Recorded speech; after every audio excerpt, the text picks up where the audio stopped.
This is Educated Artistry.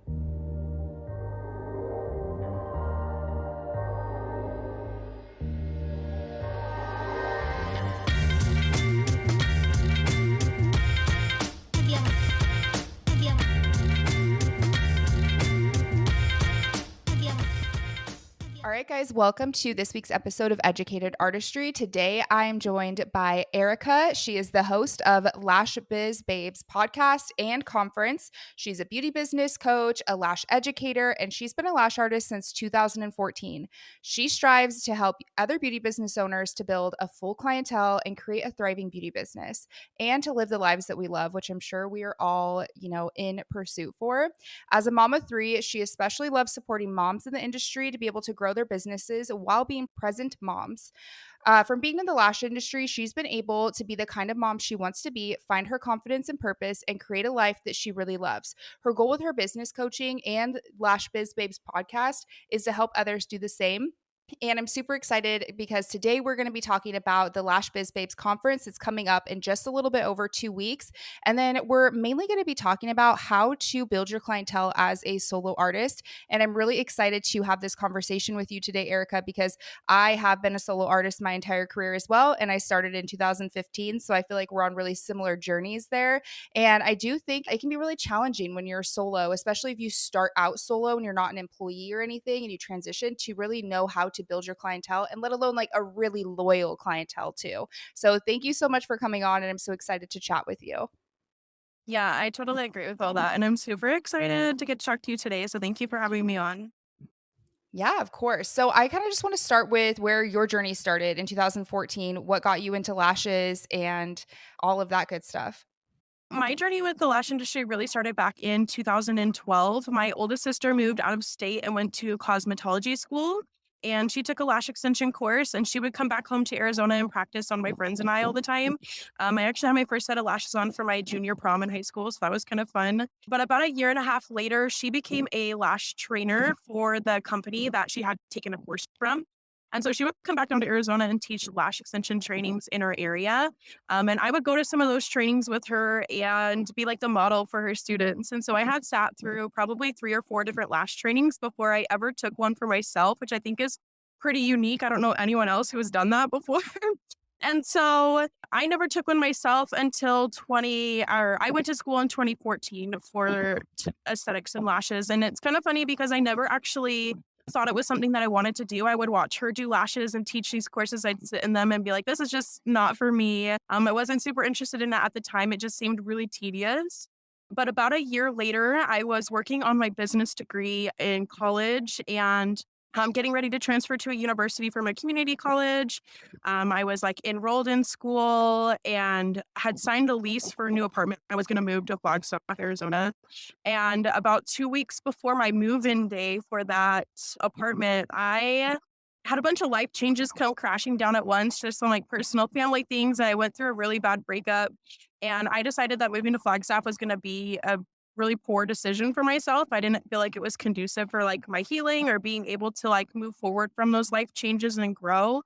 And so my sister talked me into moving up to Utah to go to aesthetics school and like learn lashes. She was like, lashes are really growing right now. They're really booming. I think like, you could just get your license and do lashes and you could lash your way through the rest of your degree and, finish out your degree after you have in-state tuition. So I was like, cool, like that'll be my plan. So I ditched my plan to move to Flagstaff. I got out of like all my contracts and stuff there, toured an aesthetic school and applied. And then like 6 weeks later, found myself like living in Utah and going to aesthetic school to learn lashes, which is kind of funny because I didn't even like lashes in school either. I really fell in love with aesthetics as a whole, but I think part of why I didn't like lashes is because they taught it to us and we practiced on each other once and then like didn't have any other lash clients or practice until like 3 months later. And so it just kind of made it harder. But yeah, that's kind of how I got into lashes. And I think it's kind of a pretty unique story. And, I've been with it ever since. So I love it. Yeah, isn't that so crazy though how like one life decision change and how fast it happens and then you're like and now this is my career, my life and I can't imagine doing anything else. Like it's so funny how things truly do fall into place. Even especially in times where you're like in a huge transition, if you're going through a breakup and big life changes and personal things, like it's wild when you see those things happen and then you get to look back and be like, "Ah, that's why." All the pieces come together. Exactly. And I like look back and I can't imagine it any other way. Like I'm so thankful for how things have played out for Yeah. sure. So when you finished aesthetic school, what was kind of your next step? Did you go start working with someone? Did you and your like did you work with your sister or did you just fully go solo? So I've been worked in a few different capacities within the industry. I started out at a franchise studio. Actually, I worked there for about a year. I'm not going to name what studio it was because it was a very like hit and miss experience. I think there were a lot of pros and cons to it, but overall, I started there. I did reception for my sister at her hair salon a little bit during school as well. And on top of that, so I started out at a franchise studio. I've worked like lashed from home. I've done booth rent. I've done like salon suite type setups. And also, I was gonna say, oh, I had another lash artist that worked in my studio with me. So it kind of worked in a few different capacities. Okay, cool. So when you started with, your first time doing lashes, what was the process like for you for building your clientele? Because I think it'll be cool for us to talk about it back in like 2014, 2015 to today, because I do feel like it's changed a lot how we get clients in. So what was kind of your strategy back then for building your clientele? I think part of my mistakes back then was I didn't have a strategy. After working for that franchise studio for about a year, I got pretty burnt out working there. I really fell in love with lashing while I worked there, but I was working for owners who had never been in the lash industry before. They'd never been in the beauty industry. They were telling me how to lash and like micromanaging my every move. And I got super burnt out with it. I would go home like crying to my husband every single night, like, this is making me hate what I love doing. And I really struggled. And he finally was like, why don't you just go out on your own? And I was like, okay, yeah, like I could do that. But I had a non compete contract with that studio. And so I decided my game plan was going to be I'll quit this place, I'll get a desk job and do other aesthetic services on the side until my non-compete contract is up and then I'll start doing lashes again. And I was super excited because I'd spent that year or so with them really focusing on my lashing skills and growing with that. I felt really confident taking clients. I felt really confident with my skills. And so I was super excited to go out on my own, but I went out on my own and basically hit this wall of struggle, like ran into this big obstacle of realizing that I didn't have the business skills to be able to grow a thriving business. I didn't have the business skills to be able to build a clientele because I didn't have a marketing strategy. I didn't have a way to attract clients. I was just kind of doing whatever I could to get clients. And I was like turning to friends and family and like other lash artists that I knew that had built their clienteles and was like, what do I do? Like, how do I do this? I really want to lash. And a lot of the advice that I got at that time was like, lower your prices lower than everyone else and they'll just come to you. Or like, just keep posting on Instagram, just keep posting and they'll message you. And it was like, put hashtags like lash love and like lash extensions, these really general hashtags that no client is actually finding you under. And so I was a lot of what I was doing. And then everyone's like word of mouth. And it was like, I'm not from here. I don't really know that many people. So that was hard for me too. But that's really kind of what I did though. It was like, I didn't know what else to do. And so it was like, I'd get a client or two here and there from like Instagram. I'd get one from like my sister sending me people or like coworkers from my desk job at the time. And I did get some clients, but it was a very slow process of building my clientele at that point because I really didn't have a strategy in place. And it was just kind of like hit and miss doing what I could. And I feel like that was a lot of the industry at the time was just, it wasn't taken very serious. And there really weren't a lot of business skills to be had. Yeah, that's so true. It takes me like way back. So were you just doing lashes kind of on the side in the beginning and you kept your 9 to 5 job? Yeah, initially that's what I started doing. Mainly because I did have that non-compete. I had to wait a year to actually start doing lash services again. So was doing like waxing and facials and different things on the side. But it wasn't really what I loved at the time. I really wanted to do lashes. So once that non-compete contract was up, I really started focusing on lash extensions themselves a lot more. And I still had my 9 to 5. I ended up getting pregnant at the time as well. And so I kept that 9 to 5 so I could have the insurance. I think a lot of people have probably found themselves in similar situations where they've needed that. And so I was just lashing on the side for like the first a couple years or so.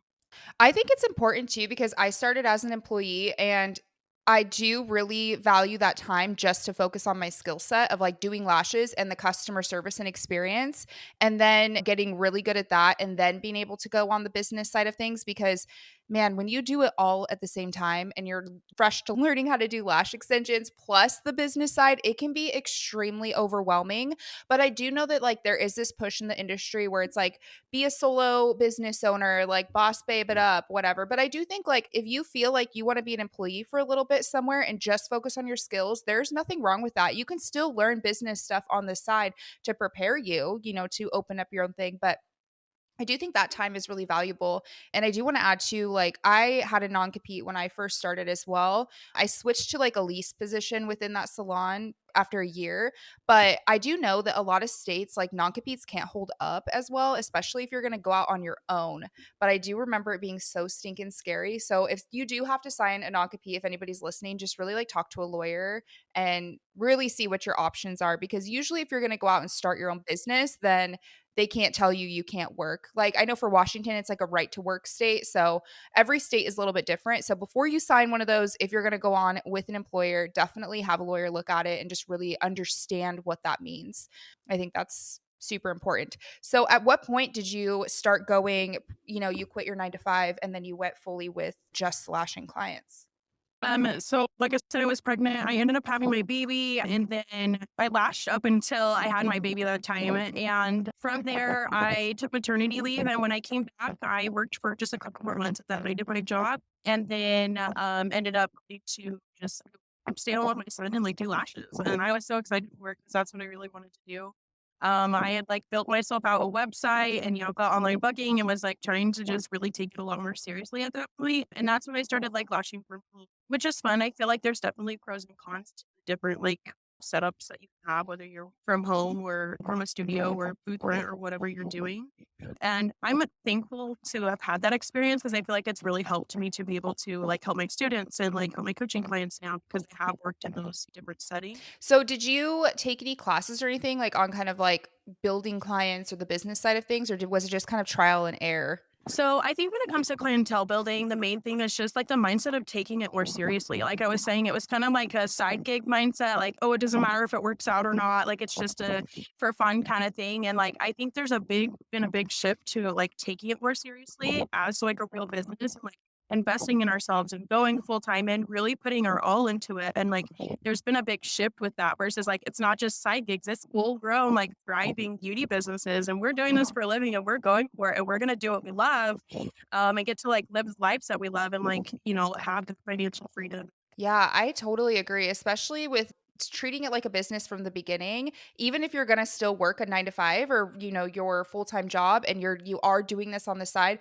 still get your esthetician license if your state requires it. Have your business licensing, have your separate bank accounts. Set it up as a business because I promise you in a year time when you start getting busier, one, you want to make sure you're setting everything up legally and we're doing this legally from the start, but it is such a pain in the butt to make sure to transition everything after you've been doing it, not only with taxes, but with like setting up new bank accounts and separating funds.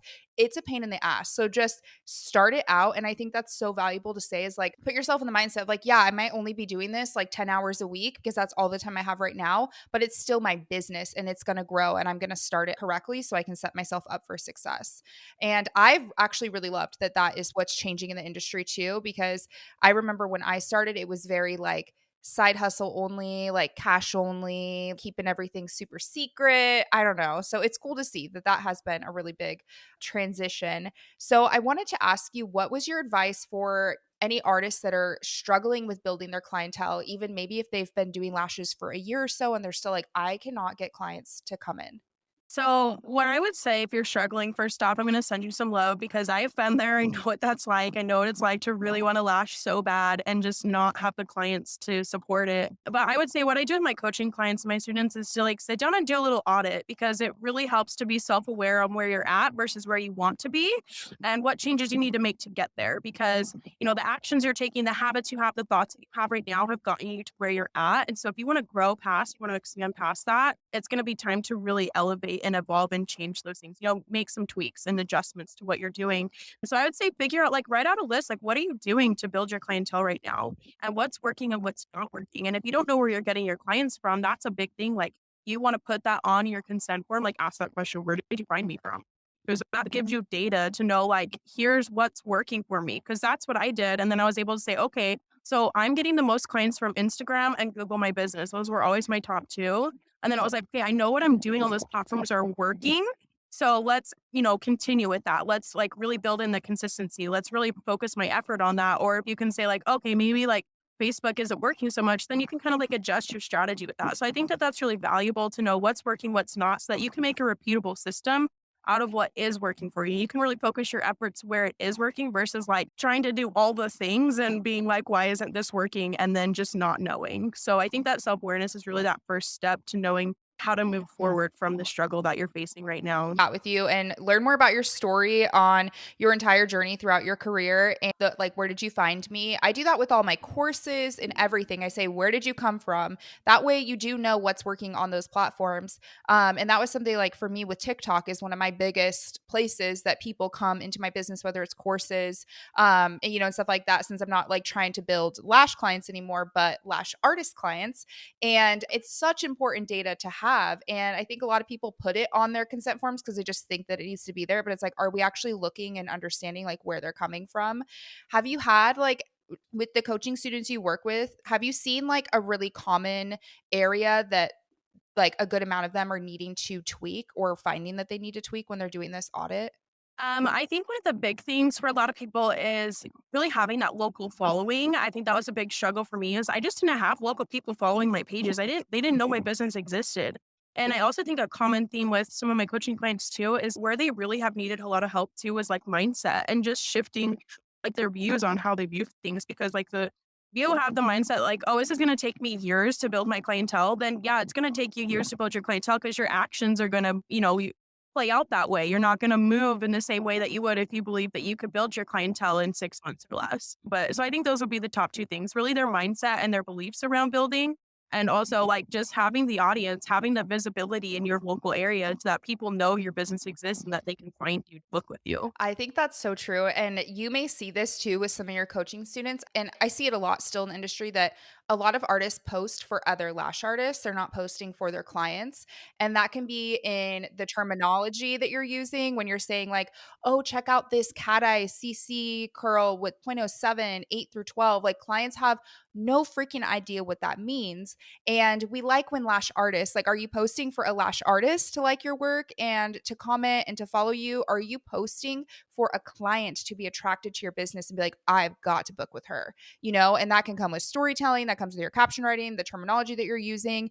And I think that is something really that I personally tell like people that I work with. I'm like, let's go through like your each post and like, who are you really talking to? Because most of the time we're talking to lash artists and we're building this community of other lash artists following us, which is great. But lash artists aren't really going to be your clients if you're looking to build a clientele, right? Yeah, and I think that's super important too, is because like most potential clients, they don't know anything about lashes. So when you're talking about isolation, they don't know what you're talking about. So it's like, how do you explain that as to why it's going to benefit them? Like, how's that going to make their service better? Why is that going to make them want to come to you? So even just general terms like classic lashes or volume lashes, or like if you have specialty names for your services, it's like really explaining it to them in ways that they're going to understand what you're talking about. Cause like most of them don't know the difference between classic and volume or like the specialty sets, like they know what end look they want. They don't know like which one is going to get that for them. So we really have to be clear and talk like we're talking to a friend who doesn't know anything about the services that we offer so that they're really able to understand it. Because the better they can understand who you are and what you do, the more clients you're going to be able to get. That is so true. And I always suggest to like when you just said like how talking to a friend, like I will have people that have either not gotten lashes or they have no idea what lash extensions are. And I would be like, go through my website, go through my booking page. What questions do you have? Is this completely foreign to you? Like, does it make sense? And have somebody that has no idea about lash extensions, or maybe they just know what they are, go through and look at your what you have on your website and your descriptions, because that is really going to help you understand, because it's so hard for us because we know, we're like, duh, we know what it is, but clients don't. That was something I learned from listening to Jenna Kutcher's Gold Digger podcast. She always says, like, have someone go through your website or go through your booking site, look over their shoulder and watch how they go through each page and how the flow of it goes. And then that way you can feedback for what needs to get updated, changed on. Exactly, because if we create our page, we know where we need to click and we know how to get there. And it's like, how many clicks is it going to take for somebody to get to that endpoint of where you want them to book? And I know that's a big thing where it's like you want it to be like 3 clicks or less for them to like get to your booking page. So I think that's really important. So definitely a big takeaway for listeners is to one, sit down, audit your business on where you are now, where you want to be, work on that mindset, and then also have somebody kind of go through everything and give you feedback on it. And I would say have like 3 people minimum go through and give you that feedback on how everything looks. Because I do think that that is a big thing, especially with social media attraction, which a lot of us are building our clientele on social media. Even today, like if you don't have your name or a picture of yourself in your feed, like within the first 6 pictures, you need to add that. People want to know who you are. They want to know who is the face behind the business. I have a lot of people that, they'll be like, and that I've gone places and I'm like, I have no idea even know what her name is or who she is. Like, am I in the right place? Like, it's kind of scary. You feel this level of like being comfortable with somebody and already connecting with them when you kind of know what they look like, what the space looks like, what their name is, and maybe you show up on your stories too. Yeah, I would agree with that. And I feel like it makes your page more inviting. We just did a big out of state move and I've been trying to find new service providers myself. And when I go to a page where I can see their face, I just feel like I'm more likely to stay on their page longer too and like really figure out who they're about and like look at booking with them. I mean, we really value connections as human. Like there was a study that was done where it said like connections as human beings is just as valuable to us and just as important to our survival as like housing and food and like water. And it's like it is such an important thing. And where we value it that much, even if it's on a subconscious level, when we tie that into our marketing, that can really help us to be able to grow because of it.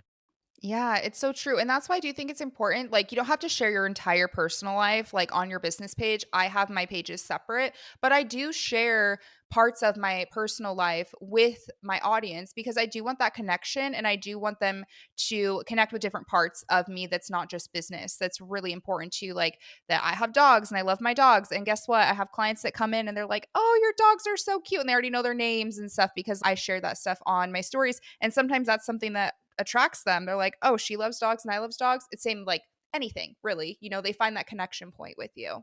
Yeah, I totally agree with that. And I think a lot of lashers have reservations because they don't want to post their face. They don't want to post like their personal things. And it's like, you don't have to post all your deep, dark like problems and things. But it's just like, what makes you you? What do people recognize you for?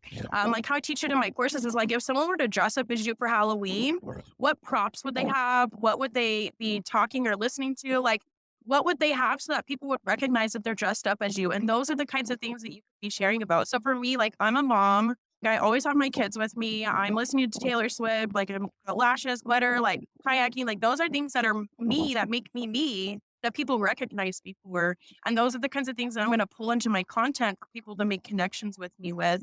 So because a lot of my clients were moms because they saw I was a mom and they liked that. And so they booked with me. And it can be something as simple as that, of just like being yourself that really attracts clients that are like minded to you. I love that of thinking of it as Halloween. And I think a lot of us too don't feel like we have like something unique or special about us. And that's something that I've struggled with myself. I'm like, well, what's like special that I can share? But it really is those little things like that you enjoy kayaking. Like me, it's probably freaking Celsius drinks that I'm drinking. Those are energy drinks every day. But you have those little things that you don't even think that are something that would connect with somebody. I remember her name is Kenda. I can't remember. She's like, I found her on TikTok. She's got this big like marketing agency and she said, if you think that you're boring, post anyway, because somebody else is not going to think that you're boring. You know what I mean? Like somebody else is going to think that you are just like this amazing person and you're so interesting. Like you're probably not boring. Well, and they're probably like, oh my gosh, you like that? I like that too. I never knew that someone else was really into Celsius or someone else was really into like kayaking. Like all of us are so much more similar than we realize, and we can really make connections and grow our businesses. So, as solo artists, of course, like once we get booked, we have a capacity on how many clients we can physically take. So, what did you do when you got to your max capacity and then you would continue to have people inquiring to book with you? Yeah, so we definitely hit a capacity. You know, time is our number one resource as business owners and humans in general. And so for me, especially as a mom of three, like I really value my time and like how I'm spending it. I want to be intentional with time with my kids and time to grow my business. Like that's important to me. So I share a bit about my story of like, how I struggled to begin with, but just to share a little bit about how I hit that capacity. So the end of 2019, I was finally feeling really good about where my business was at. I was growing, I was lashing pretty consistently. And my husband ended up running into some problems with his job where he needed to make a quick change. So we made a snap decision to move. And 2 weeks later, I found myself living in a new town and I was like trying to figure out what to do. And I was like, do I go, like, I was faced with the decision, do I go work for someone else and like build my clientele underneath them? Do I go out on my own with no clients and try and grow that way? Do I go get another job completely not related to lashes? It was a hard decision, but I knew I really wanted to lash and I was really being pulled to go out on my own. So I ended up renting this tiny little windowless room And I deferred my student loan payment that month to pay the rent on it and just went out with no clients and not knowing anyone. Was like, I'm going to do this. I didn't know how I was going to pay the rent the next month, but I realized at that point that, what I had been doing up until then had built my clientele really slowly. So if I wanted to build faster and make it work this time, I needed to change what I was doing. And so I basically revamped my business at that point, whereas I rebranded, I put policies in place, I figured out what my numbers were. How many clients do I need to break even? How many clients do I need to make a profit? And also put like a marketing strategy in place. Whereas I was really working on it every day and doing that outreach and really focusing on getting local followers. I got my business on Google, like doing things and taking it very seriously and not giving the excuses power anymore. And being able to grow past that and really work on it daily. Like there was no excuses. I'm doing this. I have to do this because I have like rent to pay now and I need the clients. And so with that first month of lashing in that new town, I made like $1,800 that month, which doesn't seem like that much. But where I was only lashing part time, I didn't have a full schedule yet. I didn't know anyone. I started with zero. Like I felt pretty good about that. And I was really excited about the momentum that was building. And so that excitement just really led me to staying consistent. And it was like, okay, what I'm doing is working. So I just got to keep going. Even though it was hard, I have to stay consistent with this. And so that's what I did. And that really built more consistency and momentum. My business continued to grow. And this was in 2020. Obviously, we know that was a crazy year. I ended up having to close for a month. It wasn't a mandatory closure, but I was pregnant again. I was like pretty nervous. So I closed for a month. I was so nervous. So I was like, I just got all these clients, but I actually ended up being busier once I got back to work, like opened back up than I was when I closed. So that was super exciting. And I just continued to like stay consistent with it and build and grow. And from that, I went into maternity leave a few months later with a wait list. And that's where I really started feeling like I was starting to hit capacity. While I was on maternity leave, I had more people reaching out, inquiring, adding themselves to the wait list. And I was like, okay, what am I going to do when I get back? Because my husband, so he's an electrician and they kind of have different job sites. They work wherever the job is, right? So they were working out of town, out of state at the time. And so he was gone Monday through Thursday and sometimes Fridays. So I was like, there's my childcare because I had been working evenings mainly. And so I was like, there's my childcare. What am I going to do to get clients, like take clients? And I felt like, I'm at this point where my time is maxed out. I have more clients than I do time. Like, but I want to keep growing my business. I want to keep making more income. I want to keep expanding. So what am I going to do? So at that point, I decided I'm going to work 2 days a week while my husband's home on weekends. So he can be with the kids. I don't want to put my kids in daycare, which there's nothing wrong with that, but that's just not, I didn't want to. I had a newborn and it was COVID. I wasn't going to do that. And I was like, I'll work while he's home. I added another lash artist to my studio to help me take clients. I got my instructor's license to start doing lash trainings legally in Utah. You have to have an instructor's license. So I got my instructor's license to do trainings. And then I took my first like business coaching like program with a business coach and started learning how to be a coach because I was like, I really did well with building my clientele. I want to help others like be able to do this too. So I started to really kind of dabble in some different ways to expand past the service share. And that was really fun, but also a lot of work and a lot of learning curves in and of itself as well. Yeah. So did you just bring on like somebody to lease from you when you brought on an artist? So I did a commission artist. So basically I contracted their business to come in and help me take clients. So they picked their hours, they picked when they worked, they could decide if they accepted the appointment or declined it. So they just came in and helped me take clients essentially. Nice. Did you do any like price increases or anything too at that time? So 2021, I did do a price increase, and that was scary. I hadn't done a lot of them before that, and I literally felt like I was going to throw up when I sent out that email. And it was crazy because that I also ran into because of raising the prices. There was one of the clients that came back, and I must have been upset about the prices raising because she left us a bad review after that, and like put in a bunch of complaints, and that was the first bad review I ever got. So it was a little bit of like a test for me, I guess, to say like, okay, you've really stepped up in your business and grown a lot. So here's this little challenge for you. How are you going to handle it? And that in itself was a learning experience. But yeah, we raised prices. It was scary, but it worked. Majority of the clients stayed on with us. And it was, yeah, that year was a lot of fun, but it was a lot of work and a lot of growing.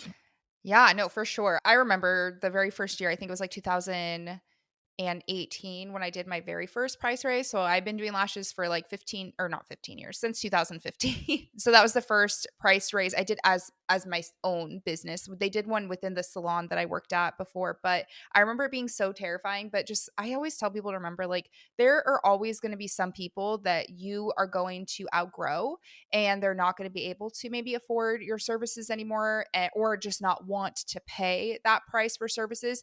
And that is okay. I always teach people, like, let them leave with grace. I always have referrals to send them over to somebody new. I'm like, I'll send over whoever your new lash artist is, like what I do on you and everything. So that way you just always let them leave with grace. And I feel like that's like kind of always helped with like review situations. And then at the end of the day, if like they're mad, they're mad. It's you're not gonna nobody raised their prices and lost every single one of their clients. But I think that's what we all convince ourselves is gonna happen when we do a price raise. We're like, everybody's gonna leave us. Yeah, and I think really if people do leave, it makes space for other clients who are going to be willing to pay the higher price and like respect you and like want to come to you and value you in that way, which can be just an elevation of your business in itself. Absolutely. So I definitely want to get into talking about your virtual conference you have coming up at Lash Biz Babes. And I know it's going to be May 26th and the 27th. It's all online, and it's mainly for solo lash artists, which I think is really needed because there's just a huge majority of us that are solo in our businesses. So let's just kind of talk about, when did you have the idea to put on this conference and what inspired you for it? So, end of 2021, I basically hit a crossroads with my business. I was getting kind of burnt out with trying to grow in so many different directions. I wasn't feeling super aligned with certain parts of it and getting stretched pretty thin. So, I was trying to figure out, like, what are my personal goals? What are my business goals? Like, what are our goals as a family? And how can I align my business to, like, be in alignment with those long term goals? So I actually ended up deciding to close my lash studio and go full into education. So doing in-person lash trainings and then online business coaching. So that's what I did full time last year, which was a total adventure. It had its ups and downs, but I started Lash Biz Babes podcast last February. I didn't have very many expectations going into it, but one of my big goals with it was to really make business education a lot more accessible in the industry. I turned to podcasts a lot when I was growing my business and learned a lot from them. So I figured, the people I want to help, the people that are looking to grow their businesses like I was, maybe they're looking at podcasts too and listening to podcasts. So that's why I got that started. And it's been a lot of fun and has really, I feel like, made an impact for a lot of people. I get a lot of messages about like how much it's helped them. And so as I was going into maternity leave towards the end of the year, I was like, okay, how can I really make a big impact? Like, how can I do this and help people on a bigger scale? Like, I wanted to do something, kind of just take it up the next notch. And so I really just wanted to help people. And I felt like maybe a conference would be a fun way to do that and to connect to people and to be able to learn and really be able to like transform their businesses. And so I started playing with the idea during maternity leave. I looked into doing it in person, but the logistics didn't really make sense for me this year personally with having a new baby and our big out of state move. And I was like, let's do it online, like, which I also feel like is such a great platform for solo beauty business owners because it's a lot more flexible for them, especially if they're in the midst of growing their business. Like, you might not have the time to take off to go to an in-person conference. Like, I think there's a time and a place for both, and there's pros and cons to both. But I think this is really going to help be flexible for solo owners specifically, and really just want to help them overcome like the struggles that they're facing because I think solo owners really face a lot of unique struggles, particularly. So that was really the inspiration behind it. Yeah, and I think conferences are still pretty like new in the lash industry world, of having that. And so I do think that sometimes when certain conferences that are in person, people are like, well, is it worth it? And I think like all education is worth it. No matter what, you're going to learn something new that you're going to be able to put towards your business.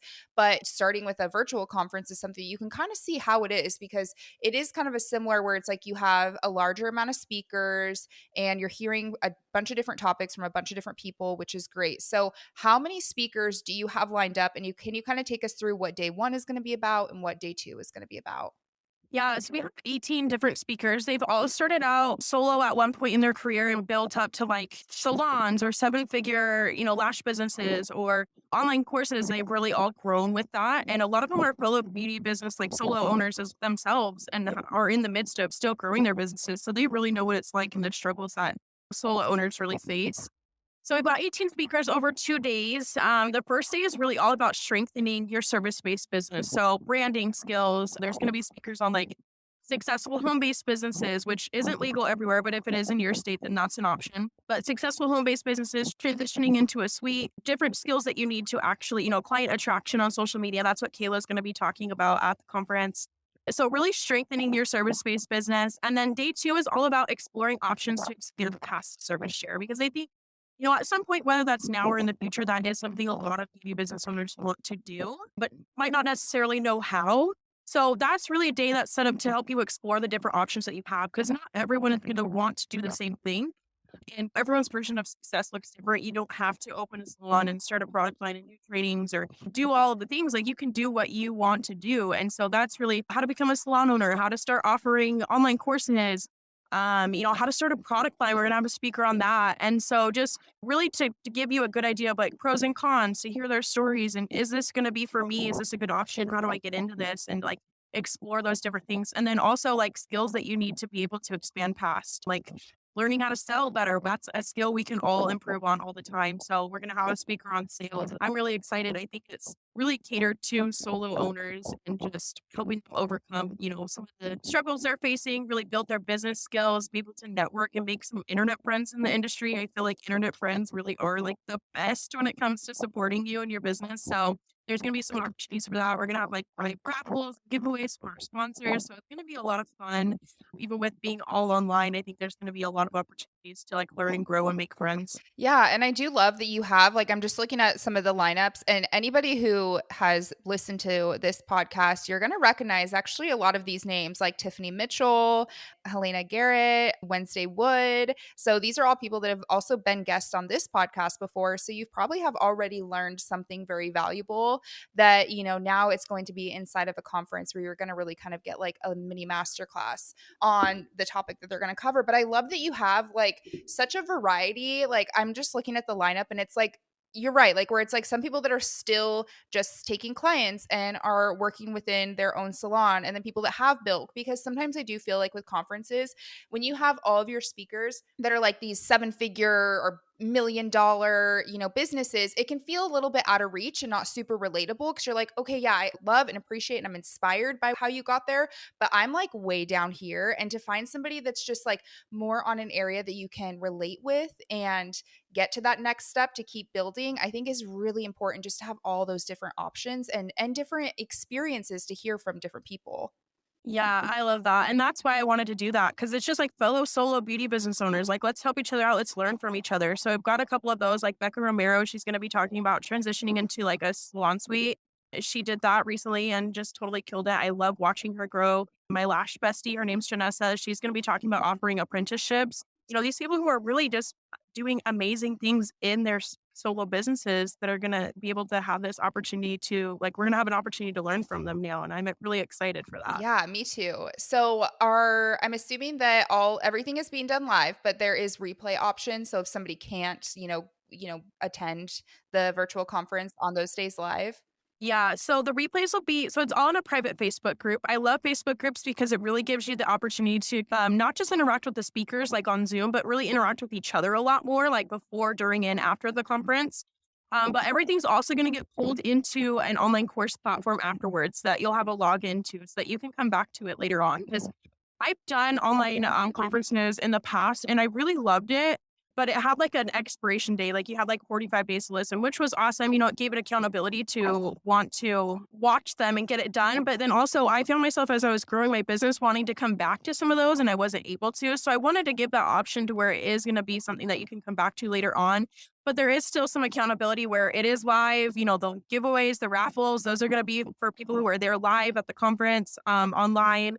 And so it's a little bit of both, the best of both worlds with that. And so I think that that really is going to help solo owners too, because I know when you're taking clients and such, sometimes that has to be your priority to make that money and be able to pay your bills and all those things. So it gives you the opportunity to come back to it when you're ready, and really soak in that information to be able to use it in your business and grow. I love that because I mean, the first thing is I feel like when I go back and I rewatch like trainings or speakers, I always pull something different from it every single time I rewatch it. It's just like when you read a book and stuff too, or you rewatch a movie, you're like, oh, I didn't notice that before, that little detail. But also, I do think that's important because if you're going to have somebody, talking about transitioning to a salon suite, then you have somebody talking about a product line. It's like, okay, well, I want to do the salon suite first. And maybe the product line is something that's like a year in the future, but you want to be able to go back to it, which I think is really, really cool that people will have that opportunity to kind of go back and re-watch all of the speakers. So I know we're doing a discount code. Do we want to talk about like the pricing and all of that stuff for the conference? Yeah, so currently right now tickets are $299 and then there's like a payment plan option and they're going up to $399 next week. But for everyone who's listening to Educated Artistry today this week, there will be a link for you to be able to get your ticket for $199. So you'll have a chance to get that discount and join us in a couple of weeks. So I believe that Kayla will put that in the show notes. Yeah, I will definitely put that in the show notes. So it'll be 199, and will that be up until it increases to the 399? Yes. Okay. What's the date No, it'll be through it? through conference day. So it'll be good and through when the 26th. Okay, guys, so that's a freaking awesome discount, 199 for a 2-day virtual conference where you get to listen to 18 speakers and have replay ability to be able to keep that for the rest of your career to go back to. So we will definitely put the link in the show notes there so you guys can grab it. The conference does start on May 26th. So I'm assuming tickets will be, I'm assuming people have that cutoff day to get in. Yeah, I will probably cut them off like the 25th will be the last day to get your tickets. So just like the day before. So that way everyone has a chance to get in the group and get all the materials and be ready to learn. Yeah, so I think this is an awesome opportunity for anybody who has not been to a conference before. And this is going to be something that you are going to learn a ton from a lot of different people, and that you can kind of dip your toes into what a conference looks like, even virtual or in person, and just kind of what more like business side of education looks like versus just learning how to do lashes and technique too. Because the business side, like we talked in the beginning, is very important and a part that a lot of us are like, what the hell do we do? And especially if you're going to be solo, you've got to have the business skills. It's not negotiable. You've got to learn those things. So I really wanted it to be focused on that and make it accessible for, solo owners in the industry, especially those who are like in the midst of growing, because I feel like that's when you need those skills the most. Yeah, absolutely. Well, I'm really excited that you are putting this all together. And again, thank you for inviting me to be a speaker. I'm super excited to talk about client attraction on social media, which I feel like we even touched a little bit on today. So you guys can already have like be a little bit ahead and get ready with that topic too, because it's something I love talking about because it is something that definitely trial and error had to learn, and really to attract clientele that is going to follow your policies, going to pay your cancellation fees, and going to show up on time with clean lashes, going to tip you 20% or more, going to brag to all their friends about you. And, it's just like that type of client attraction is very different from just like I don't know, like posting a picture of an eyeball. Yeah, I agree. And really, like the way that you talk about your business sets the tone for the kind of clients that you attract or you don't attract. And so that really plays a big part in being able to attract those dream clients and those loyal clients and those ones that want to pay you full price without questioning it at all. So it really makes a big difference. So I'm really excited to hear you speak on that. I think everyone's going to be in for a treat learning from you. Thank you so much. Well, it has been so good getting to chat with you and learn more about your story on your entire journey throughout your career and learn more about like the conferences coming up too. Do you want to just kind of let everybody know where they can find you on all the socials and your podcast? Yes. So on Instagram, I'm at XO Erica Schramm. That's where I spend a majority of my time. I'm also on there with the podcast at Lash Biz Babes, but I don't spend as much time on the podcast Instagram. So at XO Erica Schramm is where you can really find me. I'm also on TikTok at the same at XO Erica Schramm. And then you can find me with my podcast, Lash Biz Babes. That's on, wherever you get your podcasts at. Perfect. And we will have the discount link in the show notes. And I will also link all of your Instagram and TikTok pages. So it'll be really easy. And the link to the conference. So it'll be really easy for you guys to go check out everything and you'll have all the details there. But thank you so much again, Erica, for coming on. And I'm excited to probably chat again within these next couple weeks with the conference coming up. Yeah, can't wait. Thank you so much for having me on.